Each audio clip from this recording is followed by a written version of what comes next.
voilà, c'est une émission. Voilà, j'ai parlé fort. C'est une émission tête à tête aujourd'hui entre Paco Pérez et moi-même. Voilà, on va parler de différents sujets. On va commencer par, comme souvent, notre bilan professionnel. Ouais, parce que tout à l'heure, tu m'as dit j'ai du travail. Ouais, c'est vrai. Et ça m'a étonné. Oui, ça moi aussi. Et du coup, je voulais savoir, c'est quoi ton travail, quoi. Alors, je devrais peut-être pas en parler parce que rien n'est formalisé encore, mais on m'a proposé. J'ai fait de la pub avant, comme les gens ne le savent pas. Et j'ai un ancien de la pub qui m'a appelé en me disant, dis donc, tu fais des trucs des fois un peu rigolos, commerciaux. Donc j'ai besoin d'argent, donc j'ai dit oui. Et c'est vrai que j'en fais de temps en temps, mais j'en fais toujours en choisissant un peu ce que je fais, quoi. Alors en stand-up ? Alors, souvent, on m'appelle pour faire des vidéos marrantes, écrire des vidéos marrantes. Plus rarement pour faire des vidéos marrantes et être dedans. Ouais. Mais si je suis dedans, j'ai tendance à dire non si le produit me terrifie, en fait. Parce que j'ai pas arrêté de faire de la pub pour continuer à faire de la pub pour des produits horribles. Ouais. Donc, je choisis un petit peu. Donc, si c'est pour Nutella, je dis non. Si c'est pour Peugeot, je dis non. Si c'est pour une banque, je dis non. Sauf si c'est, je sais pas, le crédit coopératif, par exemple, je dirais peut-être oui, quoi, voilà. Mais quand c'est des trucs un peu anodins, si c'était pour une bière, par exemple, de qualité, je dirais oui. D'accord. Faut que ce soit en phase avec tes valeurs. Avec mes valeurs.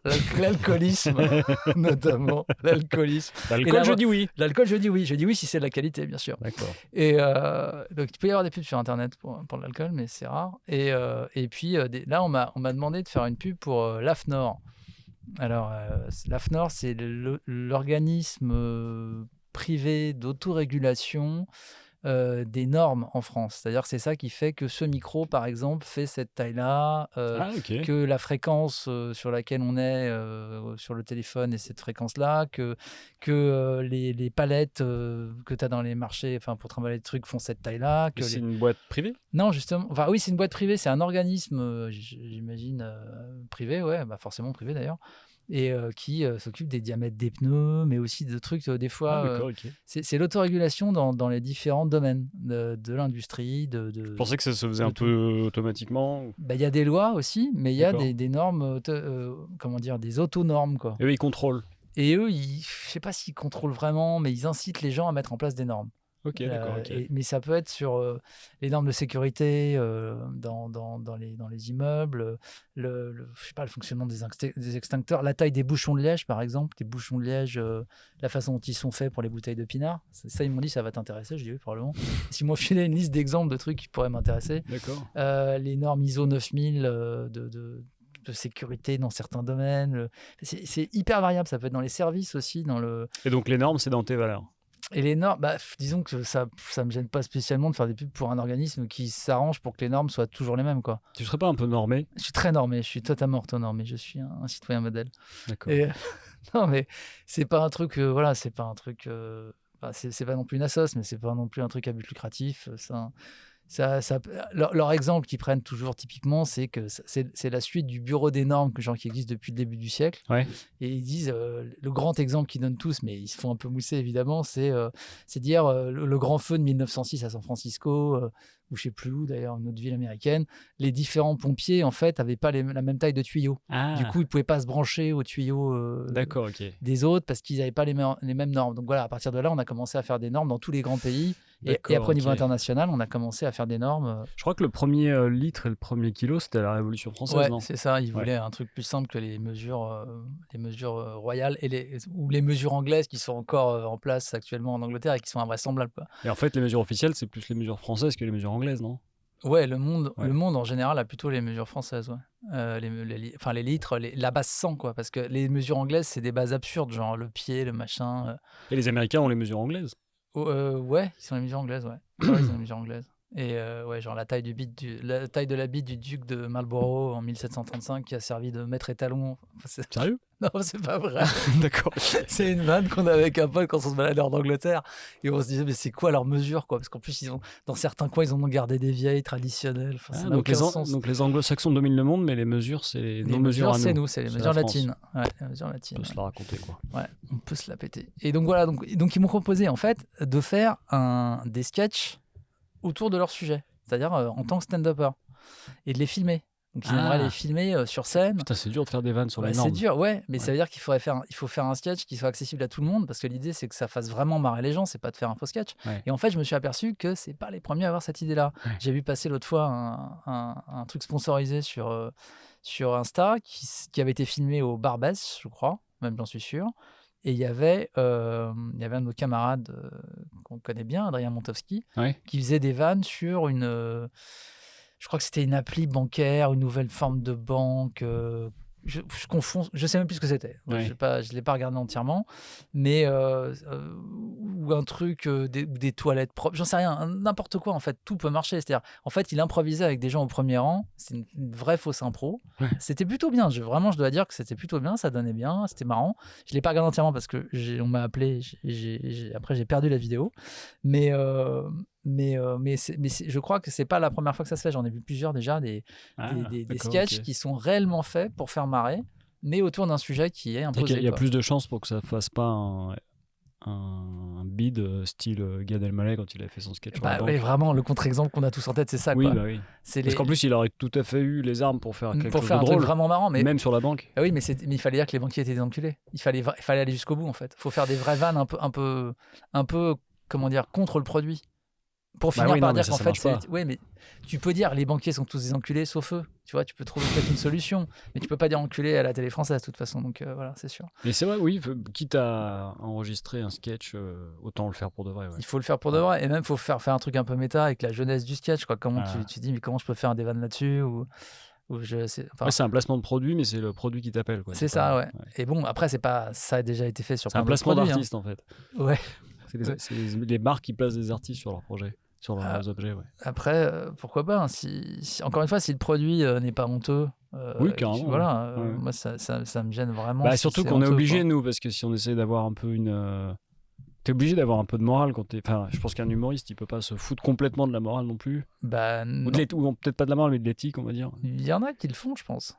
Il y en a qui Donne-moi un bon humoriste. Un bon humoriste qui a fait des pubs de merde. Qui assume son libéralisme.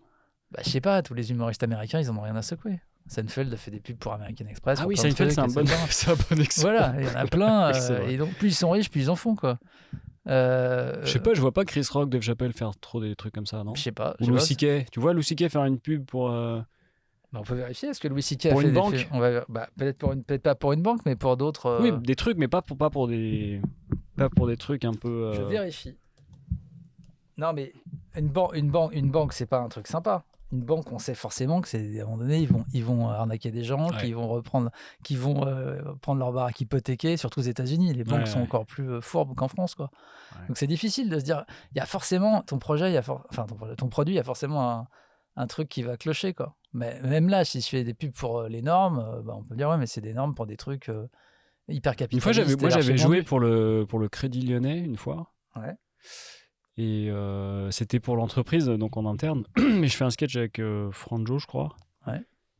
Et puis il y a une nana qui discute après et qui dit mais tu veux pas faire un peu t'as pas envie de faire plutôt des sketchs un peu plus engagés? J'ai envie de dire mais toi tu bosses pour une banque, à quel moment tu me donnes des leçons, quoi? C'est clair. C'est clair, tu bosserais pour Médecins du Monde, ok, mais tu bosses pour des... Pourquoi il faudrait que je m'engage? Moi, mon but, mon rôle, c'est je suis payé pour faire rire, pas pour dénoncer. Elle voulait peut-être que je défonce sa boîte. Ouais, en fait, c'est ça. Je pense que, en fait, souvent, ils attendent que tu défonces la boîte ou que tu défonces leur patron, quoi. Que tu les fasses sortir de leur déni. Ouais, c'est ça. C'est ça. Tu les empêches de se suicider juste après. Ils veulent que tu leur dises que c'est pas bien ce qu'ils font, quoi. Ils n'arrivent pas à se le dire eux-mêmes, peut-être. Je vérifie s'il y a des pubs avec Louis C.K. en même temps, maintenant, il va pas faire beaucoup de pubs, c'est sûr. Ouais. À part des pubs pour les sex addicts anonymes, peut-être, où il pourrait dire voilà, j'ai changé. Venez au sex addicts anonymes, vous arrêterez de vous. Ah merde, j'ai recommencé à me branler. Il est dans une case bizarre, là. Parce qu'il est pas non plus. Voilà, il fait que des pubs pour lui-même, en fait, c'est ce que je regarde. Ouais. Mais oui, mais tous les comiques américains n'ont pas de problème avec le capitalisme. Ils font des pubs. Si la pub est marrante, ils n'auront pas honte de la faire. Après, en France, regarde qui a fait des pubs récemment. T'as Eric et Ramsey pour Quick. Ils ont refait des pubs alors qu'ils n'avaient pas fait de pubs pour Quick. Ouais, ils avaient fait des pubs pour Quick il y a 20 ans, 25 ans. Et récemment, ils ont refait des pubs. Et là, ils en ont refait récemment, ouais. D'accord. Et je sais plus à qui j'en parlais. Je crois que c'était Créat Graham. J'en parlais en coulisses au Fridge l'autre fois et je disais que moi, ça me gêne toujours quand des comiques hyper connus font des pubs. Alors, tu vas me dire, c'est des acteurs, on s'en fout, les comédiens aussi font des pubs, mais j'ai toujours un peu de mal à me dire, ils ont besoin, enfin, ils font des pubs alors que ils ont quand même moyen de faire de l'oseille ailleurs. Ouais, aussi. voilà, c'est ça. Et en fait, et parce que Quick, pour moi, bon, alors tu vas me dire, non, mais c'est pas les pires, ok, c'est pas les pires, mais c'est quand même de la malbouffe. Oui, clairement. Voilà, Ouais. tu fais de la pub pour un truc qui est pas très bon, quoi. Donc, Ouais. et tu rends ça sympathique avec On ton peut image on sympathique. pourrait le comprendre en début de carrière, c'est Voilà, plus galère, donc mais au début de carrière, si t'as fait de fait l'oseille tous, mais ailleurs, on attend voilà, plus de voilà. toi. Ouais. Et comme moi, je suis vraiment en milieu de non-carrière, je peux continuer à le faire, c'est ça que je veux dire. Mais si je me faisais plus d'oseille ailleurs, peut-être que je le ferais pas, tu vois. Mais c'est un peu la même chose avec LOL, tu vois. On peut Oui. comprendre que des artistes qui démarrent fassent LOL, mais des artistes qui sont là depuis 20 ans et qui ont fait des millions ailleurs, Ouais. là, on se dit, les gars... Bah, ça fait beaucoup, ouais. Ça fait beaucoup. Bon, après, c'est l'éternel débat, voilà. Blanche Gardin a dit, moi, je le ferai jamais. Moi, je suis pro-Blanche. Hein. Ouais, moi, je suis plutôt voilà, pro Blanche Gardin aussi, mais de toute façon, la question se pose pas, hein, personne va m'appeler pour faire LOL, donc... Ouais, ou ce qu'on lui a reproché, effectivement, c'est d'utiliser un peu ces plateformes aussi, et de pas être parfaite, mais j'ai envie de dire qu'il l'est. Mais oui, sinon, ouais, c'est toujours, après, c'est toujours la même chose, c'est genre, ah ouais, tu critiques Apple, mais t'as un iPhone. Bah ouais, j'ai un iPhone, qu'est-ce que tu veux que je te dise? Tout le monde a un téléphone, c'est comme ça. Faut faire avec. Mais bon, voilà, donc en fait, ouais, c'est une pub que, a priori, je vais faire. Et il n'y aura pas que des humoristes. En fait, l'idée, c'est qu'ils demandent à des humoristes de faire, un humoriste de faire des sketchs, et puis ils demanderont, j'imagine, à comment dire, un influenceur science de faire une pub, de faire un morceau, une petite vidéo sur, par exemple, les normes autour des extincteurs. D'accord. Et ils voilà. attendent combien de minutes de toi? Je sais pas, un truc d'une minute 30, j'imagine. C'est bien payé? Ouais, relativement, oui. Combien on dit tout ici? Comme Thinkerview. Bah, c'est pas relativement, c'est pas non plus foufou. Je crois qu'on est parti sur 3500, 4000 balles, quoi. D'accord, ok. C'est 3400, 4000 balles la minute. C'est le prix. Non, mais bravo, c'est le prix d'un freelance de pub de base. C'était le prix déjà il y a 10 ans. Et puis t'es pas sûr de l'avoir aussi. Et je suis pas sûr de l'avoir. Ouais. Et c'était déjà le prix que je facturais personnellement il y a 10 ans. Donc il y a aussi tout le taf soit ouf, quoi. Ouais. Et il y a tout le taf qui va être fait. Et puis il y a tout le taf qu'on fournit et on n'est pas payé aussi. Bien sûr, il va falloir l'écrire, co-organiser le tournage s'il y a un tournage en public, trouver la salle où on va filmer. Donc non, c'est pas assez, à vrai dire. Prendre des bips, le refaire. Ouais. Et puis donc on parlait de Gad Elmaleh quand il a fait les pubs BNP Paribas. Je me rappelle très bien parce qu'on avait fait un pastiche dans Studio Bayel, dans le dézapping. Et en fait, moi, je voyais très bien ce qu'ils avaient essayé de faire. Je suis sûr qu'au début, les mecs voulaient vraiment faire un vrai sketch marrant où ils se foutaient de la gueule des banquiers. Et puis ils avaient que 3 jours. Et puis non, surtout, ils avaient 12 personnes qui devaient décider. Et à la fin, le PDG de BNP Paribas qui a dit ça, c'est marrant, c'est très marrant. Moi, ça me fait beaucoup rire, mais on va pas le faire. Ah non. Là, les clients vont avoir l'impression qu'on se fout de leur gueule. Puis ils ont fait un truc ultra lisse et con. Ils ont fait un truc lisse et merdique, ultra remonté avec des faux rires. Et c'était de la merde. Et comme tu dis... Et surtout que c'est des projets où tout le monde est motivé par... très majoritairement par l'argent. Oui, donc à partir du moment... ça, Non mais c'est vrai, donc à partir du moment... Mais c'est là que la part artistique, elle est comme ça. Ouais. Donc à partir du moment où chacun a eu son chèque, on passe à autre chose. Bien sûr. Mais au final, ça va être de la merde parce que vous vous en foutez de ce que vous racontez. Et surtout, tout le monde s'en foutait. Le seul qui devait pas s'en foutre à la fin quand il a vu le résultat, c'était Gad Elmaleh. Mais en même temps, il a pris une somme d'enculé à l'époque. Bien sûr, il a pris des centaines de milliers d'euros. Bien sûr, et c'est ça, bien sûr. Et c'est ça c'est ce qu'on lui a reproché. En plus, c'est de fait de la thune, alors que c'est ce qu'on disait. Ce que tu disais, il avait déjà plein de thunes et il en rajoutait encore dessus, quoi. Ouais. Mais bon, voilà, après, c'est comme ça. T'as un train de vie, faut le financer. Les voyages, tout ça. Donc voilà, donc tout ça pour dire que la pub, pourquoi pas, mais dans certains cas, quoi. En choisissant un peu ce qu'on fait. Et ça a été, t'as joué sinon dans un registre plus, comment dire, plus artistique. si j'ose le mot. Oui, t'as joué à Bourg-les-Valences alors non? À l'Appart Café. J'ai joué à l'Appart Café. C'est un appart aménagé en théâtre. Ouais, c'est un rez-de-chaussée. C'est pas au premier? Non, c'est pas au premier. Mais... Moi j'ai joué là-bas au premier. Oui, mais parce qu'il fait plus ça. On joue au rez-de-chaussée maintenant. D'accord. C'est Titi, on le salue bien, qui est un ancien flic. Un ancien flic. Devenu humoriste, devenu exploitant de salle, et qui en ce moment fait un spectacle où il raconte sa vie. Moi, c'était ton spectacle. Oui, je m'en doute, mais il se trouve qu'il a beaucoup parlé du sien parce qu'il a introduit mon spectacle et il a beaucoup parlé du sien. Et c'est vrai que c'est intéressant. Il a été flic et il a été révoqué de la police parce qu'il avait tapé dans les saisies d'héroïne. pour s'en prendre. Sérieux? Ouais, bien sûr. Ou d'héroïne, cocaïne, je sais plus. Enfin bref, Il s'est drogué au commissariat? il s'est drogué, il a fait n'importe quoi, et donc c'est un peu un spectacle où il raconte sa rédemption et comment il a changé de vie, etc. Et c'est vrai que c'est assez intéressant. Mais donc, moi, j'ai fait mon spectacle habituel. 2 fois? 2 fois, 2 ouais. jours de Enfin, suite. Ouais. je fais du rodage aussi sur les nouvelles vannes et tout ça. Ça a été? Ouais, c'était sympa, et c'est un petit lieu intimiste et ça ressemble à un appart, ouais. Ah ouais. Pour ceux qui ne le connaissent pas, c'est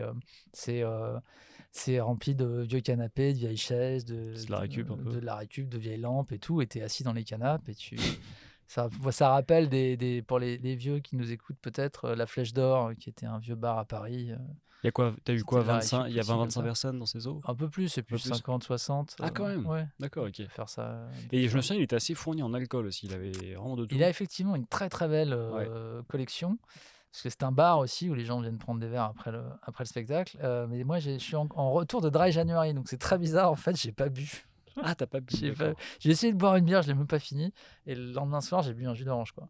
Ok, Donc, t'avais moins envie. Ouais, j'ai moins envie. Ah Comme ouais. quoi, Le voilà, sevrage marche. le sevrage marche, t'as moins envie. Ouais. Cool. T'as moins envie. Et c'est comme quand tu t'arrêtes complètement le sucre dans le café et que t'en remets, Ouais, ça te fait bizarre. ça te paraît vite trop. Et bah, Ton goût change, et en bah fait. Là, j'ai pas très envie d'alcool ces jours-ci. Ouais, Bah, c'est très bizarre. continue, fais un Mars January. Ouais, mais après, j'ai peur de prendre des habitudes. dry Mars, Ouais, un dry March, mais j'ai peur de. Il invente des trucs. Ouais, mais j'ai peur de prendre des habitudes et de devenir complètement abstinent, et ça m'emmerde en fait. L'idée m'emmerde en fait, j'ai pas envie. Tout est dans la modération, je pense. Ouais, c'est ça. Donc ce soir, je vais prendre un petit whisky tourbé, je pense, en rentrant à la maison. Voilà. Sinon, qu'est-ce qui se passe-t-il autour de nous? Moi, j'ai vu des sondages hyper pertinents et intéressants.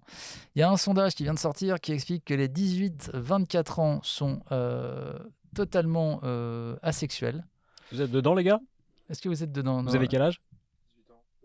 18 et 23, voilà. Donc, vous n'avez pas de vie sexuelle? Non.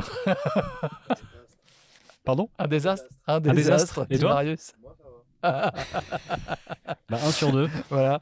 Alors non, mais c'est une vraie étude qui dit que les Français en général baissent de moins en moins. C'est Et triste, que, hein. ouais, comme alors en fait, on prend la tendance des Japonais, c'est-à-dire que plus ça va, plus on trouve ça sale, visiblement, Ah, plus sale. on trouve ça chiant. Il y a différentes explications. Il y a le porno. Oui, fait que, sexualité virtuelle et on s'en et on contente. s'en contente. Ouais. C'est ce qui me paraît tout à non, fait mais tous les logique. sites OnlyFans et compagnie, Ouais. et encore plus virtuel, quoi. Ouais, et donc t'as pas besoin de sortir de chez soi. Enfin, c'est un peu la tendance générale. Tu restes chez toi, T'as flemme. pas besoin de discuter après. Voilà, flemme. Retourne, Exactement. tu dors. Voilà, c'est ça. Pas besoin de tu dors devant ton écran. Plus besoin de discuter. Il y a des points forts. Hein. Ouais, il y a des points forts, c'est vrai. Et il peut pas t'arriver ce qui m'est arrivé une année que je voulais absolument raconter sur scène. Avoir un enfant. Avoir un enfant, exactement. Ce qui m'est arrivé une fois, c'est vrai. Maintenant que tu le dis. Non, j'avais une année. Complètement inconséquent, quoi. C'est vrai que ça fait partie des problèmes quand même. Vous pouvez avoir un enfant. Mais non, ce qui m'est arrivé une fois, je voulais raconter, je sais plus pourquoi je voulais raconter l'autre fois, je l'ai jamais raconté. En fait, une fois après avoir consommé, comme on dit, je me réveille donc chez la jeune femme et je vais aux toilettes, mais complètement dans le gaz, quoi. On avait passé une nuit vraiment très arrosée et tout. Et en fait, j'avais gardé le préservatif. J'ai commencé à pisser dedans. Et c'est devenu une énorme bombe à eau dans les toilettes. Et c'est très très difficile à gérer. Voilà. En tout cas, t'es pas ce genre de gars qui retire le préservatif pendant le rapport, du coup. Du coup, non. Voilà, ça prouve que voilà, moi vraiment, le consentement veut dire quelque chose pour moi. Il le garde jusqu'au lendemain. Je le garde 8 jours. C'est un minimum. Non, désolé, je visualise encore la bombe à eau que ça a donné, qui était très difficile à expliquer ensuite. Il a fallu tout nettoyer. C'était compliqué.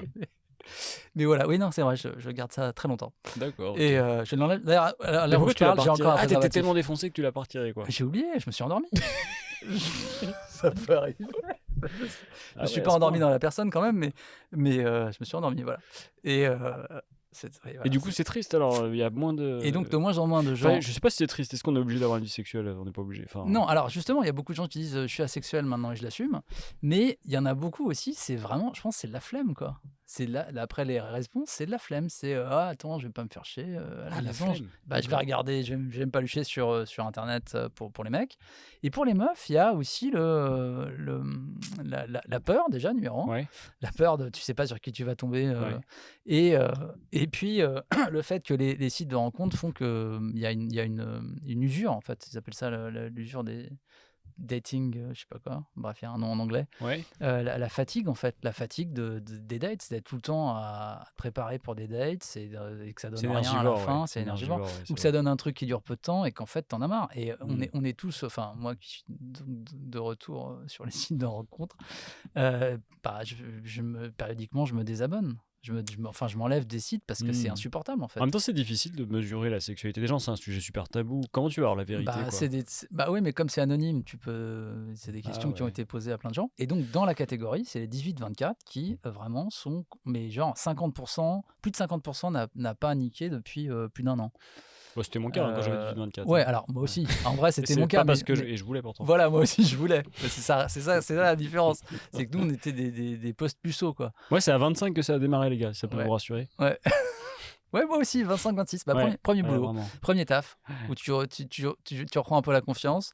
Premier vrai boulot, je veux dire, hein, où tu prends un Ouais. peu la confiance, tu gagnes de l'argent, tu croises des gens surtout, parce que moi au taf, j'ai rencontré plein de meufs en Ce fait. qui est plus inquiétant, c'est que les filles de 18-25 ou 23. Ouais, n'aie pas envie non plus. Ouais. Ouais, Parce qu'elles, elles peuvent. ouais, elles peuvent. Contrairement à nous. Ouais, Quoi. mais je t'ai dit, ça les emmerde et puis ça les inquiète, il y a la peur et tout ça. Moi, j'ai l'impression que c'est beaucoup la virtualité hein, qui fait que. Qui joue Oui, énormément, qu'on bien se sûr. contente un peu de ça, quoi. Ouais.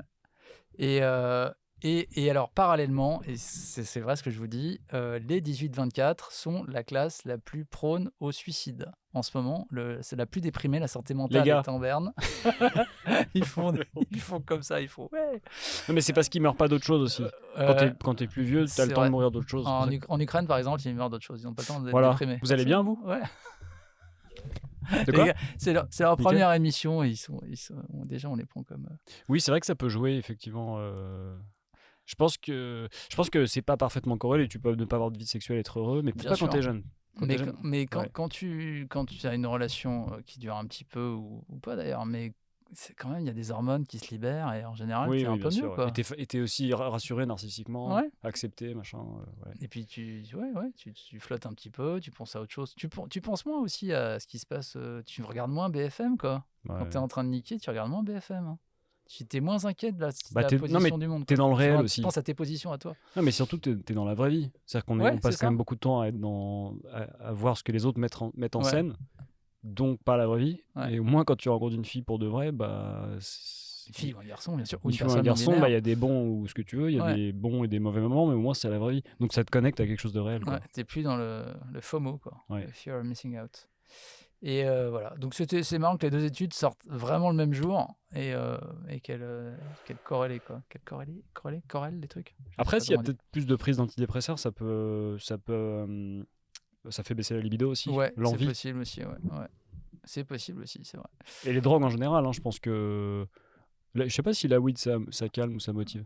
J'en prends pas assez, mais dans mon souvenir, ça me mettait pas dans une ambiance de Mm. houhou, je vais scorer ce soir. Ouais, et puis tu t'en C'était fous de la pas trop ça. solitude aussi. Ouais, c'est Quand tu ça. prends de la weed, t'assumes ta Ouais. solitude et ça peut être dangereux aussi. Ouais. Parce que du coup, tu fais pas d'effort, quoi. T'es en tête-à-tête avec le plafond. et Ouais, t'es bien. t'as déjà ta dopamine, donc tu vas pas, Ouais. fais pas d'effort pour aller la chercher ailleurs. Par contre, l'alcool, ça a tendance Bah, ça désinhibe. à désinhiber. Et du coup, voilà. Maintenant, tu Ouais. dragues mal aussi. C'est pas vrai. Tu dragues Tu dragues bien, ouais. Non, tu rigoles. Ouais, C'est un enfer. Ouais. C'est impossible de draguer avec quand t'as picolé. En fait, si tu picoles léger, c'est bien. Oui, c'est Mais il faut ça. savoir vraiment s'arrêter, Ouais, quoi. faut vraiment avoir pris une Tu- demi-coupe de champagne. Tu avant passes d'y aller, vite quoi. de charismatique à Ouais, lourd. à gros lourd. Ouais. Et puis surtout, tu passes vite de allez, j'y vais à ah, j'y vais plus, je suis trop cassé. Oui, ouais, puis il y a une C'est phase surtout en plus. Enfin, moi, à chaque fois que je bois, je suis euphorique Ouais. puis dépressif. Et après, voilà, tu fais, mais ça sert à rien, de toute façon, elle me ouais. regardera pas, je suis une merde. Je passe vite de j'ose tout à Ouais, je suis vraiment qu'une c'est ça. énorme merde. Il y a une toute petite fenêtre C'est de tir. terrible. L'alcool est juste là en te disant, hé mec, vas-y, non, on n'y va plus finalement, on va picoler. On va aller sur, sur YouPorn plutôt. Donc, non, ouais, c'est pas bien l'alcool pour ça. Après, par contre, c'est bien quand t'es déjà dans une ambiance un peu ham-ham et que tu bois un petit peu. Je trouve que c'est plutôt sympa. Moi, ça, je vais être honnête, moi, ça me gêne toujours quand une meuf me dit je bois pas. Genre du tout. C'est pas évidemment, je demande pas à ce que la personne soit tout le temps torchée H24, c'est pas marrant non plus. Hein. Parce que tu dis qu'elle va pas se lâcher. Mais ouais, non, mais Et quand les gens boivent pas du tout, je me dis, oh putain, pas du tout, quoi. Même pas un petit verre de vin de temps en temps. Attends, putain, on est bien, quoi. Après, si la meuf me dit, non, mais par contre, je fume, je fais, ok, elle se lâche de temps en temps, mais c'est-à-dire que sinon, t'es tout le temps dans le contrôle. Tu l'associes à un lâcher-prise. Je l'associe à un petit lâcher-prise, mais évidemment, comme tout le monde, j'ai envie d'un peu de contrôle derrière. C'est-à-dire que si c'est vraiment la soirée où la meuf, elle se met minable, Oui, c'est pas bien non elle plus. casse des tables, et à la fin, elle dit Ouais. quoi, elle se bat avec des gens, tu fais, non, en fait, c'était pas une bonne soirée. Mais un petit peu le lâcher prise. Ouais. Mais c'est vrai que, tu vois, sur les sites, quand je vois que les meufs boivent pas du tout, ça. Sur les sites, elles écrivent je bois Ouais, pas. bah maintenant tu peux tout mettre, ouais. Donc, moi, je bois quasiment tout le temps, sauf quand je fais Dry January. D'accord, ok. Je préfère que les choses soient claires, quoi. Et par contre, ouais, si une meuf me dit je suis vegan, évidemment, je m'en fous. Mais Oui, mais c'est normal parce que c'est ton code aussi à toi. Toi, t'aimes bien l'alcool. ouais, voilà, moi j'ai du mal à imaginer une soirée, pas une soirée, mais j'ai du mal à imaginer que toutes les soirées seront sans alcool, que toutes les soirées seront absolument 100% avec la totalité de la compréhension de ce qui se passe. C'est ça qui me gêne, en fait. Mais peut y avoir le lâcher prise, il peut venir aussi d'une qualité de lien. Quand t'es bien avec quelqu'un, tu te lâches, quoi. Ouais, mais au début, c'est bien s'il y a un peu d'alcool. C'est pour ça qu'il faut pas faire que des débuts de relation. Non, c'est ça, ouais, faut que ça aille un Que peu des plus loin. débuts de relation sans alcool, c'est dur. Ça, c'est sûr. Il y a un sketch américain, je sais plus, c'est Funny or Die, je crois, où ils arrivent dans un restaurant, c'est un jeune couple qui arrive dans un restaurant, et ils font, au moment où le serveur leur donne la carte des vins, ils font non, ce soir, c'est notre première soirée sans alcool. Et tout le monde fait waouh, et tout le monde les applaudit, genre, les clients à côté, ils font c'est la première soirée sans alcool, oh, et tout. Ouais, on a envie vraiment de se découvrir et tout, et en fait, au bout de 10 minutes, ils font ramenez-nous une bouteille, mettez-nous ce que vous avez, n'importe quoi. Et les gens font évidemment.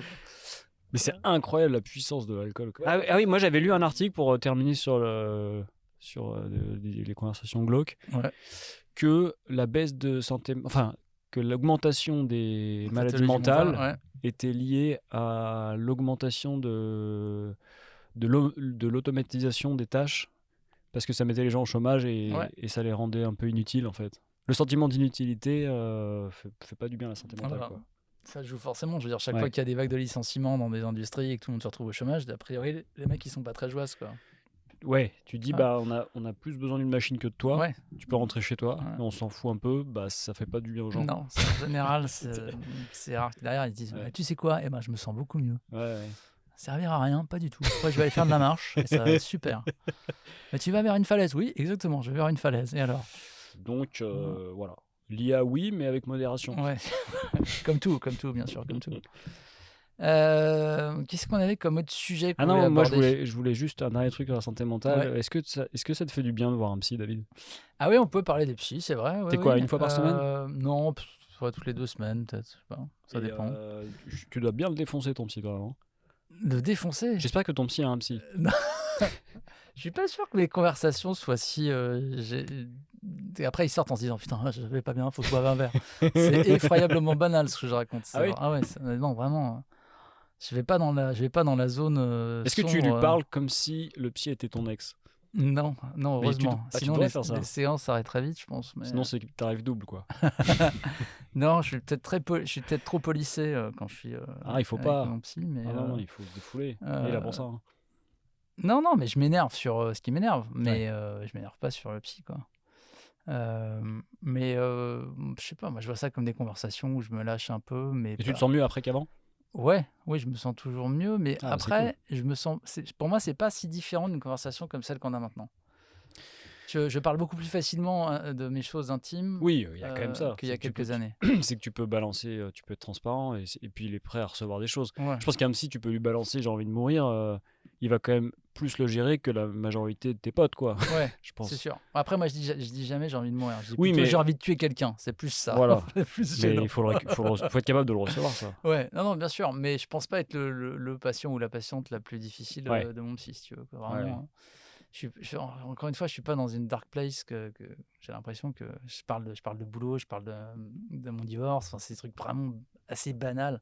Et je pense pas que ce soit très que le soir elle rentre, qu'il allume des clopes et qu'il fasse putain, c'était vraiment une journée.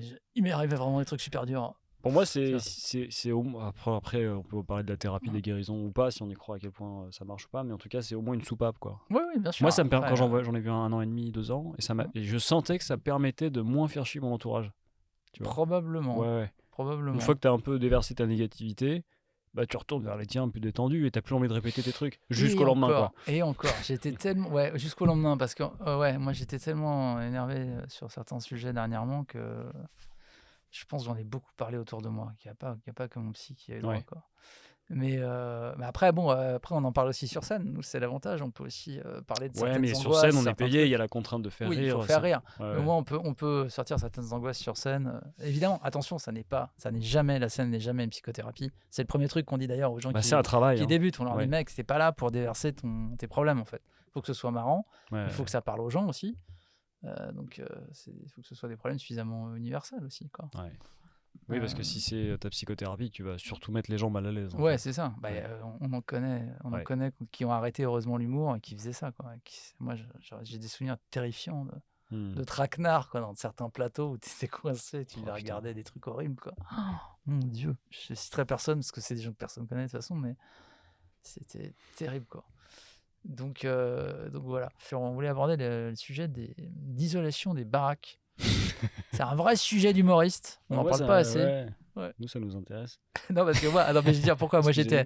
Moi, j'étais à une réunion, j'étais à une réunion d'information dans l'immeuble où je vais habiter, où ils parlaient justement de la prochaine rénovation thermique de tout l'immeuble et tout. Mhm. Et j'ai assisté pour la première fois de ma vie à une vraie réunion de copro. Ah, t'en avais jamais eu? J'en avais déjà eu, mais dans un petit appart où on était 10, c'était hyper policé. Ah oui, là, vous êtes Quand nombreux. j'avais un studio et tout. Là, vous êtes Et combien? là, il y a 180 copropriétaires. Ouais. Il y en avait la moitié qui était là, et c'était, mais comme dans les films, ils se défonçaient Sérieux? les Vous uns étiez les autres. 90 là? Ouais, mais ça fusait dans tous les sens. Genre, je n'ai pas fini ma question. Oui, mais j'ai fini de vous répondre et tout. Ah Le ouais. syndic qui C'était envoyait des scuds. 1789, Ah quoi. ouais, il s'envoyait des scuds dans tous les sens. Attends, c'était quoi? J'ai noté les T'aurais phrases. dû enregistrer et écrire une pièce. J'ai failli enregistrer, mais j'ai noté quand même quelques phrases. Euh, Attends, qu'est-ce qu'il a dit? J'ai pas fini ma question, c'est pas grave, monsieur machin. Tu sais, genre, le syndic, il les interrompait, quoi. J'imagine qu'ils se connaissent tous, donc ils savaient que Ah, donc le mec dit j'ai pas fini. Un proprio. excusez-moi, ouais, j'ai pas fini ma question. Et la Le syndic, syndic elle dit c'est pas fait, grave. ouais, c'est pas grave, monsieur Bertin, c'est pas grave. Putain, Non, mais c'est je l'ai pas chaud. fini. Ouais, mais moi, j'ai fini de vous répondre. C'était ça, c'était de ce niveau-là. C'était vraiment le plus. C'était droit de réponse pour ceux qui ont vu cette émission de Michel Pollack il y a des années. C'était Je à pense que fond, les quoi. syndics, ça se passe moins mal quand on est moins nombreux, non? Je pense que ouais, exactement. Ouais, ouais. Puis là, tu sentais qu'il y avait déjà il y avait des personnages, quoi. C'est comme dans une série, il y avait des personnages qui se Ouais. détestaient déjà. Il y avait une meuf hyper vénère, à la cinquantaine et tout. Elle a dit vous pouvez quand même nous répondre. Et le syndic lui a répondu vous pouvez sortir aussi. Que des trucs comme ça. Ah Mais ouais. genre, il y en avait qui se levaient et tout. Pas pour y aller physiquement, mais ils se levaient sans lever la main, tu vois. Hmm. D'un seul coup, ils disaient je suis contre, vous savez très bien que ça sert à rien, vous essayez de nous forcer la main. Mais pas du tout. D'ailleurs, la régie de Paris, ouais, mais ils sont complices, mais pas du tout. Et tout. Et je me marrais, je bouffais et tout. Et puis il y avait des gens à côté de moi, ils faisaient, vous verrez, c'est toujours comme ça, c'est hyper marrant. Je fais, ouais, c'est un peu relou quand même. Parce qu'en fait, ils demandent des rénovations. Alors, c'est toujours la même chose, tout part d'un bon sentiment. Ils veulent que ce soit plus une passoire thermique, comme on dit. Ouais. Sauf que c'est une tour des années 70 et c'est pas une passoire thermique. En fait, elle est classée D, je crois, un truc comme ça. C'est bien. Donc c'est bien, mais par contre, il y a 80% de la façade, c'est des fenêtres, quoi. Donc en fait, c'est difficile, en fait, quand il y a autant de fenêtres et autant d'apparts, de Ouais. rénover vraiment. Et en fait, ils proposent une rénovation qui va peut-être coûter genre 1,5 million. Hmm. Donc c'est genre 10 000 balles par appart, quoi. C'est énorme. Et Et ils font quoi? Ils doublent tous les murs? je sais pas, ils sont pas rentrés dans les détails, tu vois. Ils disent Hmm. là, on en est à la phase d'étude où il faut voter pour faire une étude qui même sera payante. D'accord. Et les syndics prennent un pourcentage sur tout ça. Donc en fait, ouais, là, j'apprends la vie d'adulte, quoi. Je vois des trucs, je fais putain, je savais pas que ça se passait comme ça. Et c'est vrai que je savais que c'était toujours des pugilats, les réunions de copro, mais là, vraiment, c'est waouh. Moi, j'ai eu que des bonnes copros jusqu'à présent, mais dans des petits immeubles, quoi. Ben là, ouais, là, c'est. Alors ça n'empêche pas que l'ambiance a l'air hyper sympa. Après la réunion de Ouais. copro, les gens disaient tu vas prendre l'apéro chez moi. Ah non, plutôt demain et tout. Tu vois, il y avait un côté un peu Hmm. famille et tout. Mais pas famille avec tout le monde, quoi. Il y avait l'oncle relou, la tati relou, et les syndics, ils étaient pas spécialement sympathiques non plus, quoi. Mais tu sens qu'il y a une vraie inimitié, quoi. C'était voilà. Donc voilà, c'est marrant. J'ai hâte de voir la suite. En plus, ouais, il n'y a pas de rénovation obligatoire avant 2032, un truc comme ça, je crois. Je savais pas, je pensais que D, on était à l'abri il y a longtemps. Ouais, c'est ça, mais 2032, c'est genre pour lancer des études éventuelles. Enfin, tout va très lentement. C'est là que tu passes de l'autre côté. En fait, tu dis non, mais en fait, l'écologie, c'est relou. Il y a trop de normes. Ils ont raison, les agriculteurs, il y a trop de normes, putain. Ouais, quand tu mets les. Ouais, Voilà. c'est sûr. Ouais. Quand on dit maintenant, il faut sortir 10 000 balles, tu fais on va continuer le glyphosate. Hein. Non, mais glyphosate, c'est bien. Ça se réchauffe là, vous êtes sûr? Parce que là, aujourd'hui, ça va. Fait frais là. Mais non, oh là là. Oh là là, elle est énorme, l'Europe. Non, mais c'est toujours la même chose. C'est comme quand tu gagnes de l'argent, tu commences à en avoir des impôts, quoi. Voilà, je pense qu'on a fait le tour des sujets qu'on voulait aborder. Ouais, je pense qu'on a bien bossé. On a bien bossé. C'est ça qu'on retiendra. Merci Marius. J'ai oublié. Et Lucas, voilà. Parce qu'il faut savoir que moi, je suis très nul en prénom. Ça, c'est un truc que je fais en vieillissant. Je me rappelle jamais des prénoms. On le répète 4 fois, 5 fois. Je fais oui. Marius et Lucas, ça pourrait être le titre de quelque chose. Un film de Guédiguian. De Robert Guédiguian. Marius et Lucas. Ouais. Vous êtes tous les deux au chômage, dans les calanques à Marseille, mais en même temps, la vie est sympa. Voilà. C'est à Paris. Bon, voilà, enfin, tant pis. C'est moins bien. C'est vrai, c'est là qu'on voit que le chômage à Paris, c'est quand même moins sympa que dans les calanques à Marseille. Il y a moins de chômage à Paris qu'il y a dans les calanques, non? Probablement, c'est vrai. Je pense que c'est l'intérêt de Paris. Au moins, tu as le soleil et la mer là-bas. Ouais. Voilà. C'était la réflexion sociologique de merde pour finir cette émission. Allez, salut, à la prochaine fois.